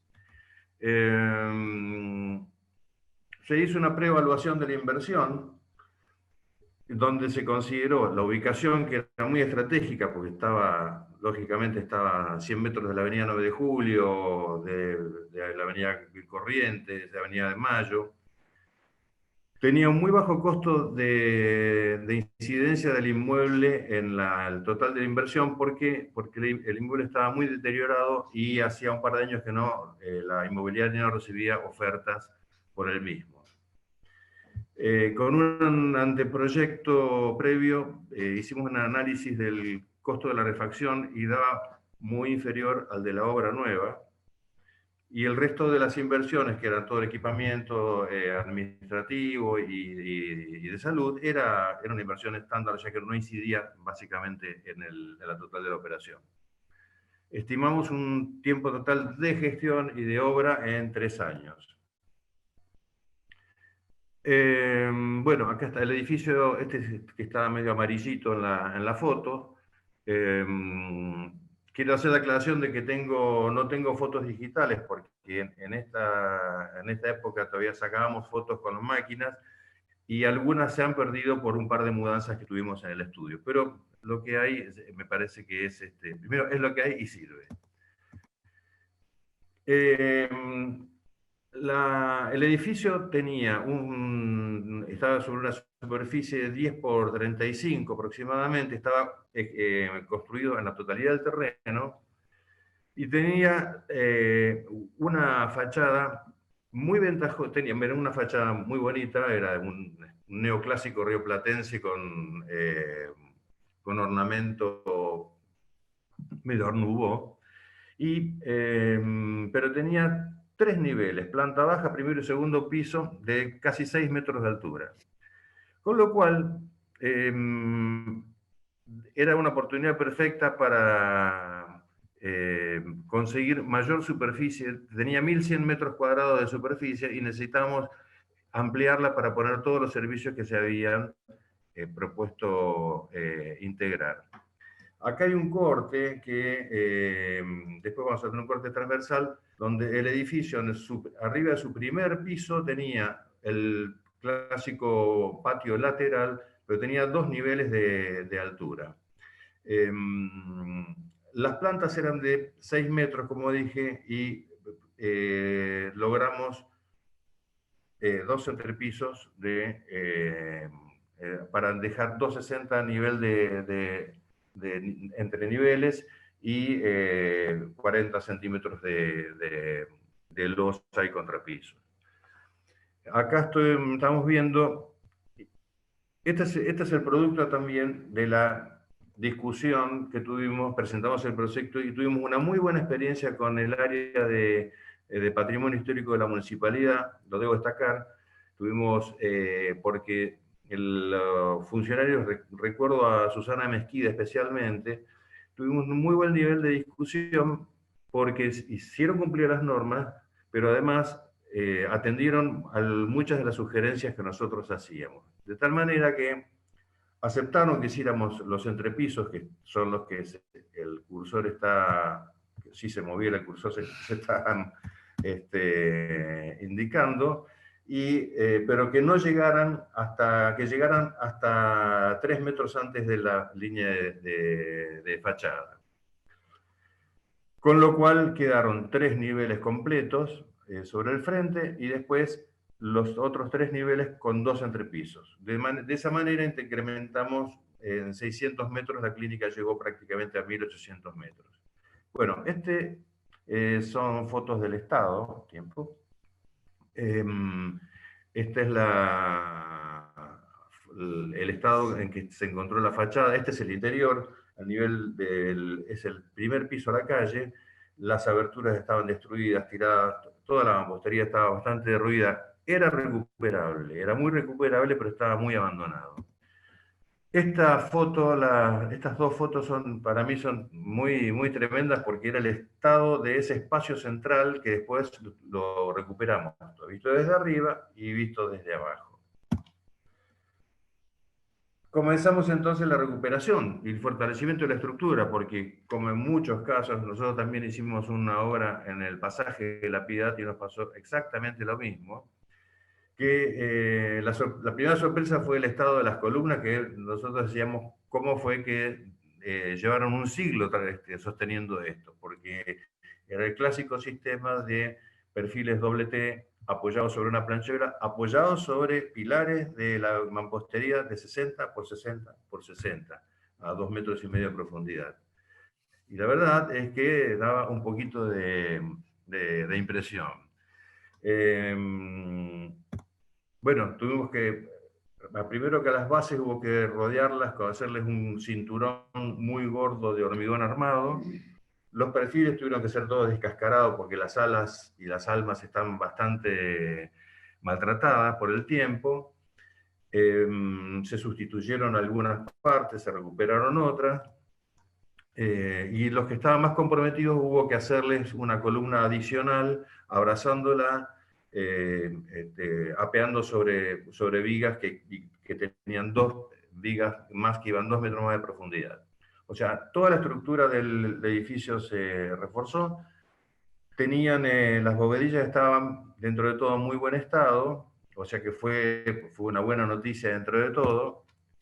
Y entonces empezamos el programa funcional de la clínica. En función del tiempo restante, la voy a sintetizar. La planta del edificio existente prácticamente nos fijaba trabajar en 2 filas, en 2 tiras paralelas, separadas por la fila de columnas centrales. En la planta baja se hizo el acceso de ambulancias y odontología, acceso público y de emergencias. Sobre esto, el primer entrepiso, estas fotos son de la fachada como quedó terminada y de el mueble del mostrador de recepción. Plantas de ascensores, fotos de ascensores, esta es la entrada de la ambulancia. Estamos hablando de 1996, 97, 98 la construcción. Esto acá se puede ver claramente en la entrada, los entrepisos, cómo fueron, se aceptaron esta forma, a partir de 3 metros de profundidad, de planta baja, entrepiso, primer piso. Esta foto de la derecha es entrañable porque está la foto se ve el cartel del Imparcial, que fue un restaurante clásico de la zona. Teníamos en el primer piso, que es una de las partes más importantes, la foto da la idea de la recuperación que hubo a hacer de las aberturas, que fueron muy importantes también, y tenía el patio de rehabilitación, que era esa foto que vimos del patio totalmente destruido, se recuperó, se techaron con vidrio y se hizo un ambiente realmente muy agradable se hizo un patio de rehabilitación, especialmente rehabilitación cardíaca. Al costado va el pasillo de laboratorio y al costado estaba el laboratorio. Este es el segundo entrepiso, que era toda administración. Y el segundo piso estaba dedicado completamente a cirugía. Acá se ve la salida de hall de ascensor camillero, la puerta de entrada a pasillo de cirugía, este es el pasillo de cirugía, y este es el pasaplatos que le decíamos, era el pasillo para pasar la camilla con el paciente. Estas son las últimas fotos. Esta es la terraza, que tenía, lógicamente, siendo una obra, habiendo muchachos sindicalistas entre medio, tienen que tener su quincho para hacer sus asados y reuniones. Acá se ve el patio de vidrio, con el techo de vidrio. Y estas son fotos finales de parte de toda Este es el último tanque de reserva en hormigón armado que llegué a hacer. Bueno, reflexiones sobre esto. El centro médico Montserrat, al día de hoy existe. Se comenzó a funcionar en 1999, según lo previsto, como dice la lámina. Y actualmente se encuentra en plena actividad. Estas fotos que ustedes ven están sacadas de internet, de la página de internet del centro. Con lo cual, es una enorme satisfacción ver que el centro sigue vigente, sigue trabajando, no se han hecho intervenciones muy importantes en su estructura. Acá se ve que la sala de entrada, su único se ha convertido en sala de espera, se cambiaron los mostradores. Y esta es la última foto, que la pongo además porque me encanta esta ventana con este balconcito, me parece una belleza. Esta es la foto de la sala de espera, con un cartel donde muestran las prestaciones. Y bueno, la evaluación final, yo decía, no solo la que se hizo en su momento, sino vista ahora, está refrendada a 20 años después. Primero, el inmueble dio respuesta exitosa a todos los requerimientos técnicos. Todos los servicios que se pensaban hacer se hicieron y funcionaron a la perfección. Se hizo una inversión que generó réditos, lógicamente medidos de otra manera con el tiempo, y además se pudo convertir una pieza patrimonial que estaba muy destruida, se ha hecho una pieza, a mi gusto, muy linda, muy hermosa, que le vino muy bien a la cuadra de Avenida de Mayo y finalmente se convierte en una pieza de patrimonio urbano de toda la ciudad. Así que, o sea, se pudo invertir, se pudo obtener rentabilidad, se brindó un servicio de salud y se pudo lograr una pieza patrimonial importante, lo cual me llena de satisfacción. Bueno, muchas gracias y cualquier disposición de preguntas. Bueno, Luis Gracias a María, todos. muchas gracias. Muchas gracias por tu exposición. Ahora vamos a darle la palabra al arquitecto Jorge Sábato. El arquitecto Jorge Sábato es arquitecto FADU, especialista en arquitectura del paisaje y diseño urbano y recuperación del patrimonio edificado. Premio Nacional a la Mejor Intervención en Obras que Involucren el Patrimonio Edificado 2015. No aparece Sábato. Ah, apareció Sábato. Y mención especial, Mejor Intervención en Obras que Involucren al Patrimonio 1998, por la remodelación de estaciones ferroviarias. Y segundo premio, la Mejor Intervención en Obras del Casco Histórico de la Ciudad Autónoma de Buenos Aires 2015. Jorge Sábato nos va a hablar de Pista Urbana, un emprendimiento que es café, bar, teatro y afines, y recuperación del patrimonio como oportunidad de inversión. Jorge, muchas gracias por estar con nosotros. Adelante, tenés 15 minutos. Bueno, buenas tardes. Ante todo, José, muchas gracias por la invitación a la Sociedad Central de Arquitectos, a las chicas que están de alguna manera haciendo posible que esta transmisión con algunas leyes de Murphy se esté produciendo, y por supuesto a todos los colegas que han hasta ahora contado sus experiencias y a los que quedamos. Yo voy a contar una obra que tiene una escala menor, pero creo que debe ser la obra más importante que hice dentro de lo que es mi vida profesional, porque es una obra que yo fui mi propio comitente, y lo que es más importante es que mi compañera Mónica también era mi comitente, y creo que, y siempre lo confieso, no creo haber hecho tantos planos en esta obra, en otra obra como hice en esta obra. Así que realmente... No se te está escuchando, Jorge. Eso fue... ¿Ahora? ¿Se escuchó lo que dije? Sí, ahora sí. ¿Hola? Ahora sí. Ahora se escucha. Ahora sí. ¿Hasta ahora se escuchó lo que dije hasta ahora? La última frase no se escuchó. Bueno, que nosotros vivimos en San Telmo desde hace muchísimos años, y muchísimos años, hace 20 y tantos. En el año 2000 fuimos a España, y cuando volvimos, allá por el 2008-2009, Mónica fue precursora de un teatro comunitario muy importante en la ciudad de La Boca, el Teatro Catalinas, y entonces buscábamos una actividad que le sirviera también a ella como actriz y también a mí como entusiasta de todo lo que es cultura.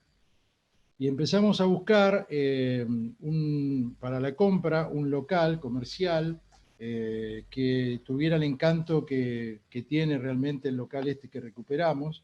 Y encontramos una cuadra donde había una amiga nuestra que tiene una galería todavía de arte, y esa cuadra la verdad que nos enamoró. Es en Chacabuco al 800, y el local es el que estamos viendo ahora, el antes, y había sido una vieja colchonería, y luego fue una oficina de una persona que regenteaba el Teatro Margarita Girbo. La verdad que lo compramos como inversión en un momento, como para decir, bueno, lo arreglamos y después lo alquilamos. El Power, estás pasando Power, no se está viendo, ¿eh? Ah, bueno.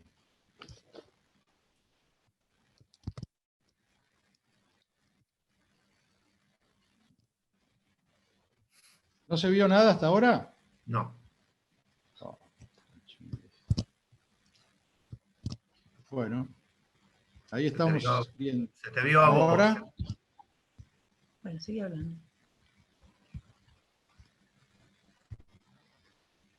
Ahora se está, sí, ahora sí. bueno, el local que vemos, ¿ahora se está viendo? Sí, sí, sí.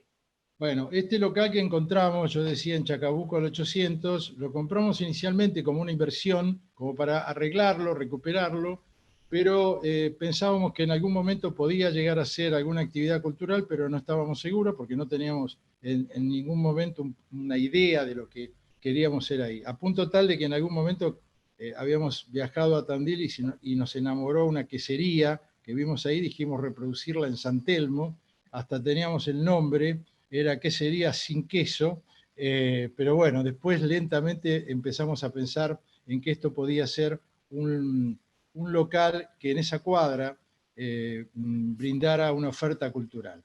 Así que bueno, elegimos este local, lo compramos, y este local que forma parte de este edificio que ya tiene más de 100 años, y por supuesto está catalogado. Se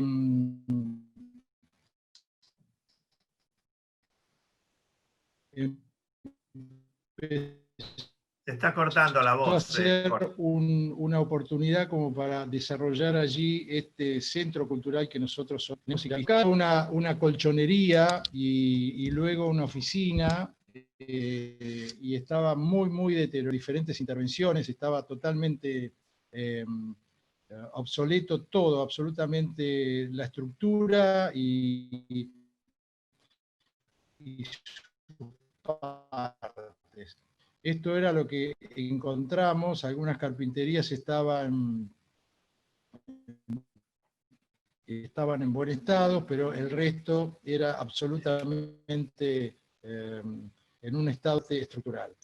Ya definido el uso, empezamos a trabajar en la planta. La planta tiene una superficie de 82 metros cuadrados y el hecho de que funcionara como un centro cultural y club de música nos permitió que en un salón de 9x6 lo pudiéramos armar técnicamente como para que eso sucediera, con los baños y con un sector de café y todo lo que correspondía para el funcionamiento de esta actividad cultural.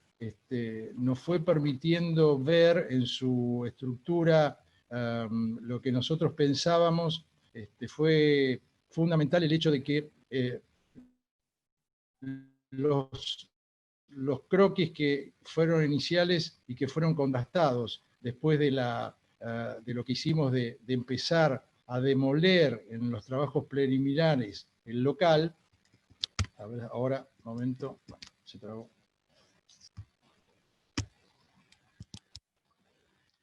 En lo que fue los trabajos preliminares, ustedes van a ver cómo empezamos a descubrir no solamente la parte estructural, sino todos aquellos revoques y partes que estaban absolutamente deterioradas. O sea que en lo que fue los trabajos preliminares desmontamos absolutamente todo porque no, disculpen, pero acá se trabó la cosa.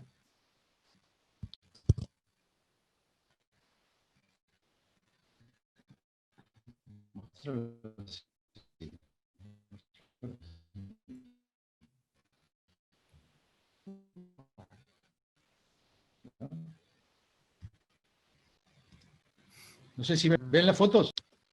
Sí, sí, por ahora sí. Ahora te vemos a vos.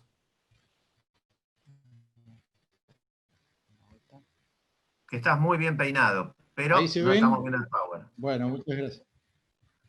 Bueno, este es el estado en que se encontraba el local una vez que empezamos a desmontar todo lo que eran los revoques y evidentemente todo lo que era redes de electricidad y cloaca estaban absolutamente colapsadas, las estructuras metálicas también. Tuvimos que apuntalar con la guardia de auxilio el local. Esta es una foto que grafica esto. No sé si ven esta foto. Ahora sí, Aquí es cuando, ahora sí. bueno, aquí es cuando la guardia de auxilio la llamamos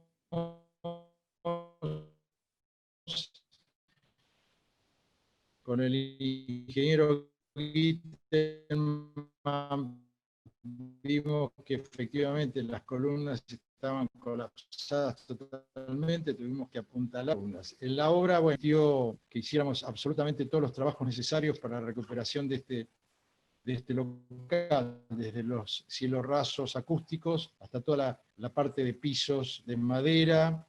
Yo tuve la oportunidad en ese momento que participaba del equipo que refuncionalizó la Oficina de las Artes, con lo cual conté con un apoyo muy grande de todos los asesores que me ayudaron también a determinar y a que este local tenga realmente hoy una acústica de excelencia.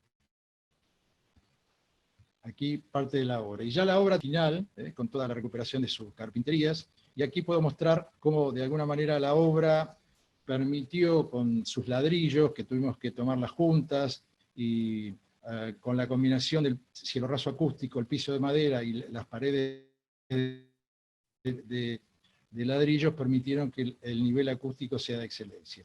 Todo un rediseño de la parrilla de luces, el equipamiento también formó parte de esta recuperación, con las sillas recuperadas, algunas del Casal de Cataluña, los telones también.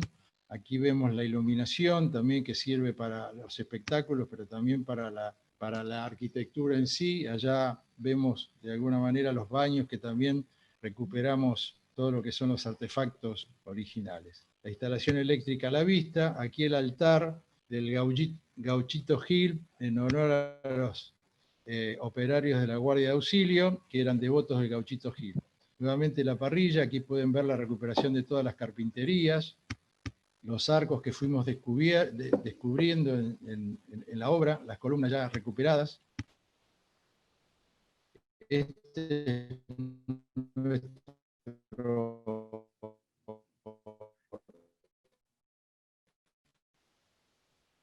altar, que nuestro público fue sumando todas las noches por el hecho de ver el altar, el entrepiso que sirve para el estar de los artistas y el camarín. Y bueno, y aquí Mónica presentando uno de los tantos shows de la noche. Los primeros, aquí el local en pleno funcionamiento. Bueno, se me trabó el PowerPoint. Bueno, 2 minutos, Jorge. Sí.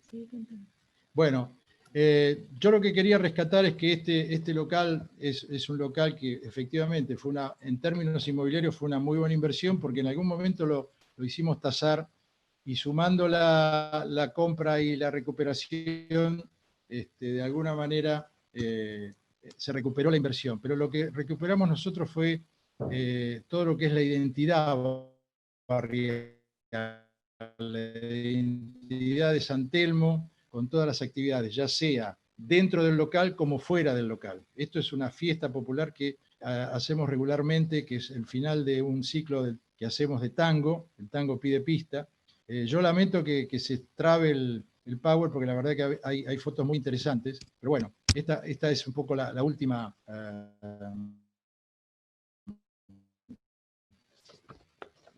filmina, y bueno, acá mostrar que el local fue premiado en su momento como segundo premio en la categoría de diseño y ambientación. Así que bueno, lamento la accidentada presentación, pero bueno, les agradezco nuevamente y les doy las gracias tanto a José como a Sociedad Central, y el agradecimiento a todos los colegas.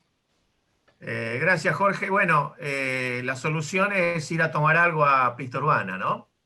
Sí, ahora hacemos delivery y takeaway porque estamos cerrados.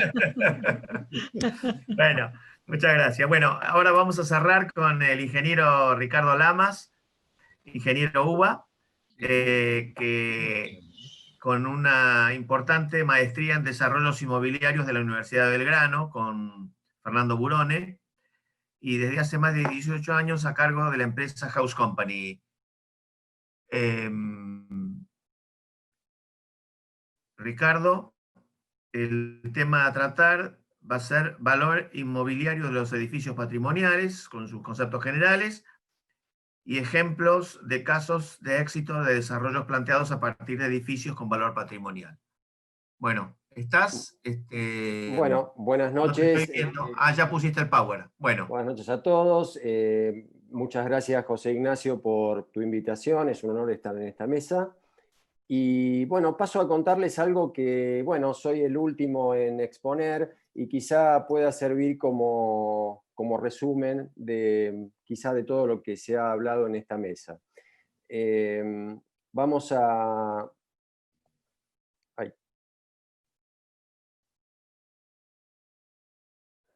¿Qué pasa? A ver, voy a tratar de compartir. Se escucha, ¿eh? Escucho perfectamente, ¿eh? Sí, pero no puedo compartir. Se estaba viendo. Sí, se estaba viendo.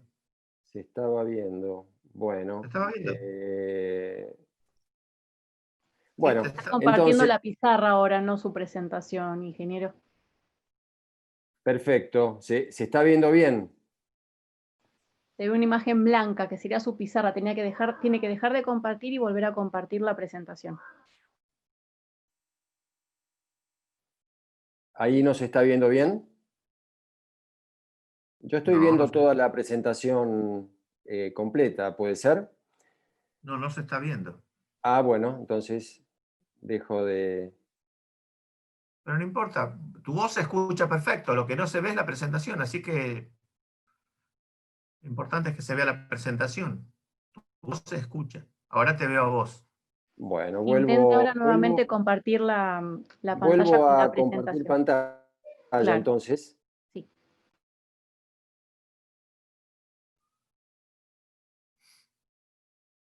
¿Ahora sí? Sí.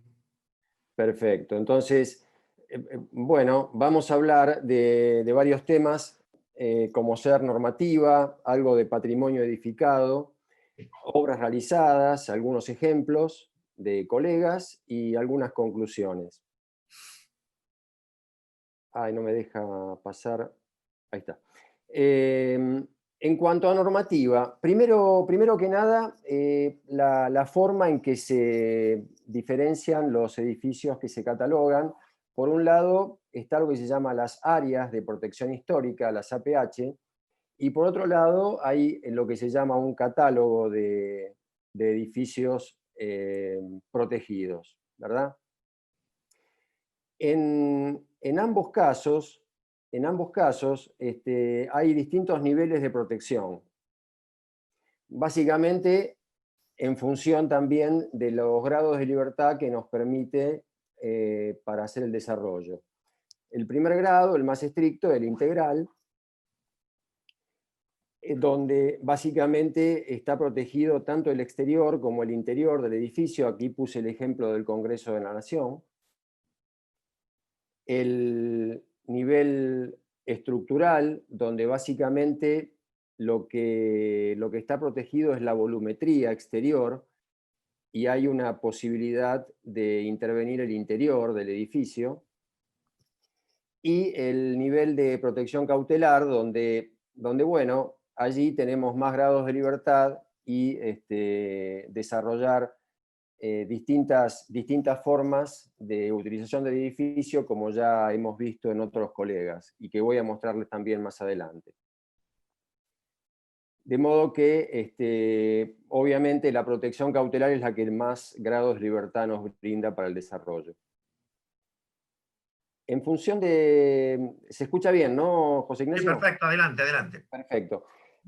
En ese sentido, quiero mostrarles algunos ejemplos de edificios que, tanto ya sea estatales o privados originalmente, cómo fue su derrotero histórico y cómo se ha generado su conservación. Por ejemplo, el caso de este edificio emblemático del ex Correo Central, donde bueno, merced a una intervención del Estado, se lo recicló, de modo de que una tercera parte del volumen se restauró, prácticamente manteniendo su valor, y 2/3 partes, que se le llamaba la parte industrial del edificio, se le practicó lo que podríamos llamar un vaciado, merced a una estructura perimetral interna que se generó para contener las fachadas, y permitió desarrollar la sala de teatro que conocemos, ¿verdad?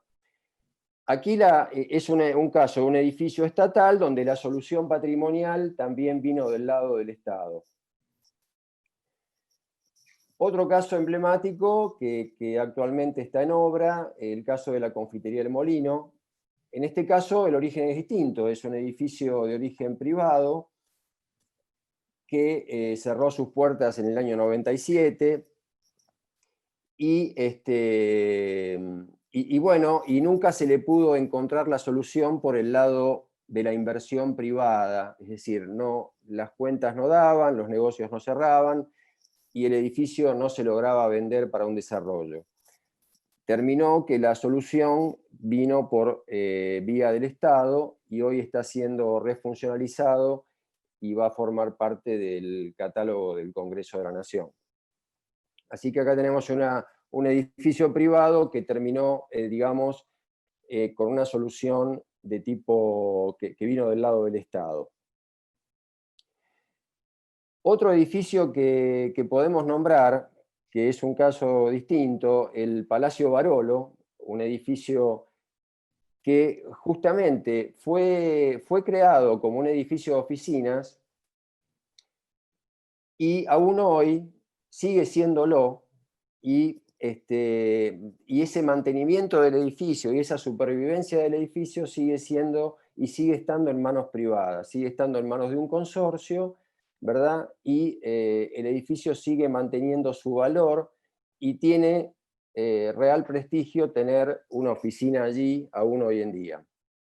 Con lo cual acá tenemos un ejemplo de un edificio privado cuya solución sigue siendo privada, el edificio sigue siendo conservado, las fachadas se están conservando, se hicieron obras recientemente, y todo sigue funcionando normalmente. Hay un pasaje hermoso, digamos, que vincula la Avenida de Mayo con la calle Hipólito Yrigoyen, ¿verdad? Eso es un raconto de un derrotero de ciertos edificios. Vamos ahora al objeto de la charla, que es bueno, el desarrollo de edificios patrimoniales, o desarrollo sobre la base de edificios patrimoniales. Acá con una gentileza del ingeniero Ortolá, les traigo algunas imágenes de lo que es este edificio en San Telmo, el complejo La Defensa Lofty Suites, donde acá hay una serie de consideraciones como el edificio original se refuncionalizó, se modificó internamente, se lograron agregar metros mediante entrepisos, y se lograron agregar metros en forma adyacente con un edificio que le permitieron construir en la parte de atrás. Con lo cual es un mix de obra nueva, de refuncionalización, de agregado de metros cuadrados en el interior del edificio, y todo eso hace que la ecuación cierre para que el desarrollo se pueda llevar a cabo. Otro ejemplo es, esto es Plaza Vicente López, es un edificio que, bueno, del arquitecto Pisano, donde aquí se pudo agregar metros arriba, como ven. Hay una serie de pisos vidriados que se agregaron arriba.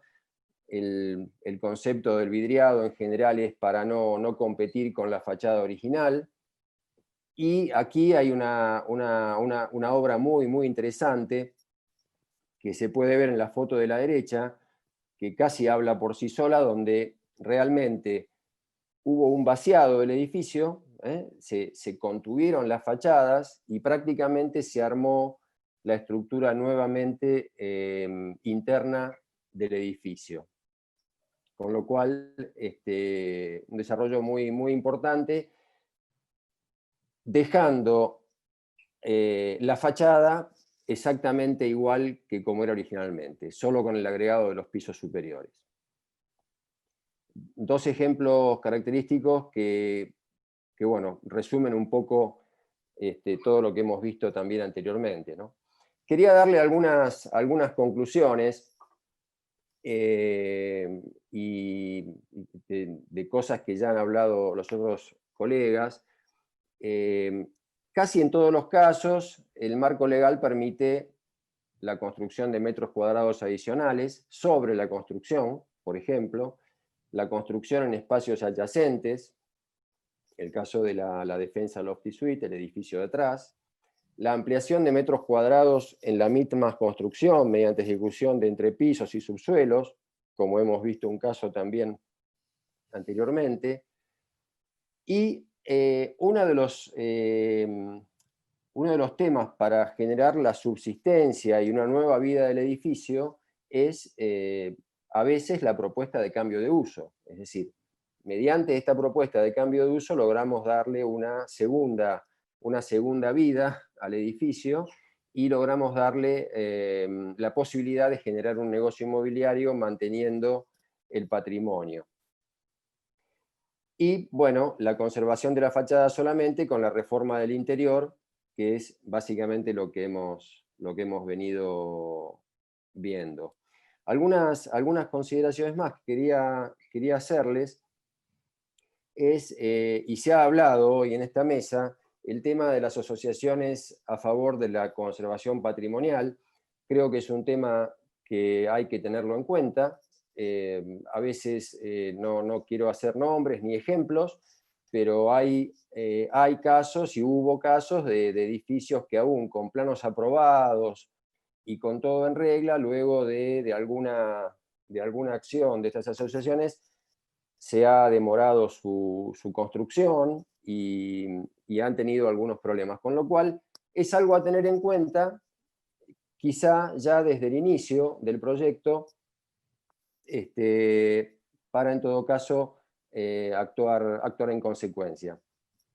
Por eso también es bueno, creo, un visto bueno patrimonial de los desarrollos, es decir, la consulta de especialistas, ver realmente que más allá de lo que diga la municipalidad, la autoridad de aplicación, digamos, haya un consenso de que esa obra o esa modificación, si se puede decir, del edificio respecto al original, sea algo aceptado, ¿verdad? Y que los patrimonialistas estén de acuerdo en eso.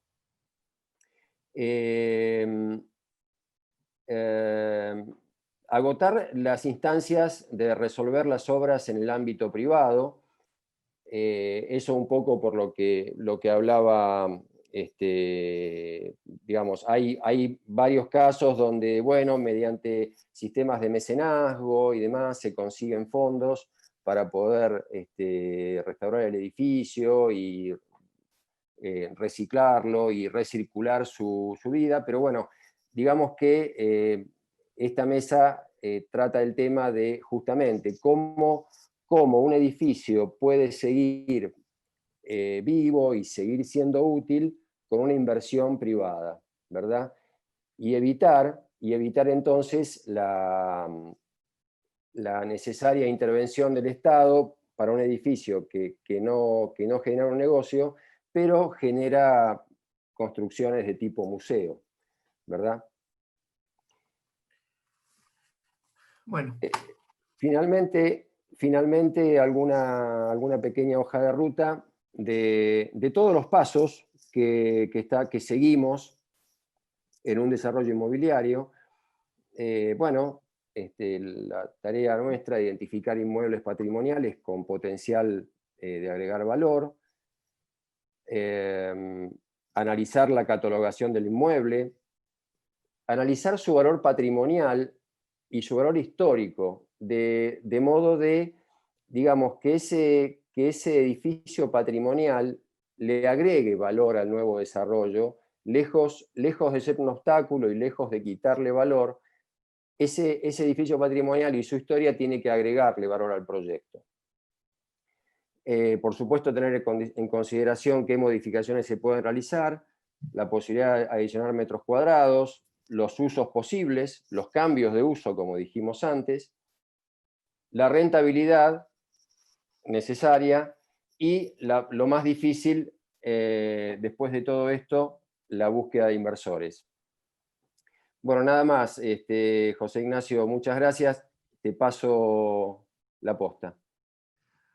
Bueno, muchas gracias, Ricardo. Muchas gracias a vos, Ricardo. Muchas gracias a todos por la participación. Yo quería hacer unos comentarios finales.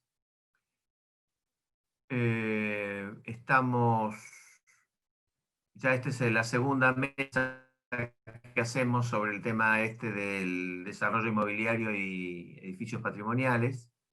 Escuchando estas reflexiones de hoy, me viene a la cabeza que podemos hacer una próxima mesa dedicada principalmente a la normativa. Creo que hay movimientos en lo referido a la normativa sobre la sección del Código de Planeamiento dedicada al tema. No me parece mal que, bueno, de hecho así lo organizamos, ¿no? El tema de profundizar demasiado en la normativa, dado que está a aprobación la nueva versión del Código de Planeamiento Urbano, con modificaciones sobre el tema de la normativa patrimonial. Pero creo que ya en una próxima edición podremos hablar un poco de normativa e invitar a funcionarios y ver criterios de cómo podemos utilizar estas nuevas normativas que se avecinan, respetando siempre el tema del diseño y del proyecto, que es un tema que nosotros desde la Subcomisión de Patrimonio le hacemos mucho hincapié, muchísimo hincapié, porque lo dije al comienzo y lo reitero ahora, si no podemos encarar buen diseño de calidad sobre edificios existentes y edificios patrimoniales, no vamos a ir por buen camino. Es decir, creo que las intervenciones que se han hecho sobre edificios patrimoniales hay muy buenas y otras no tan buenas. Creo que hoy se habló de situaciones, hemos visto ejemplos y hemos escuchado fundamentos conceptuales de intervención en edificios patrimoniales, y eso la verdad que me da satisfacción. Yo les agradezco mucho a los que han estado participando, tanto a los disertantes como a los que han participado. Y bueno, y nos veremos en un mediano plazo, nos veremos en una nueva edición de estas mesas de patrimonio y desarrollo urbano sustentable. Bueno, muchas gracias, buenas noches.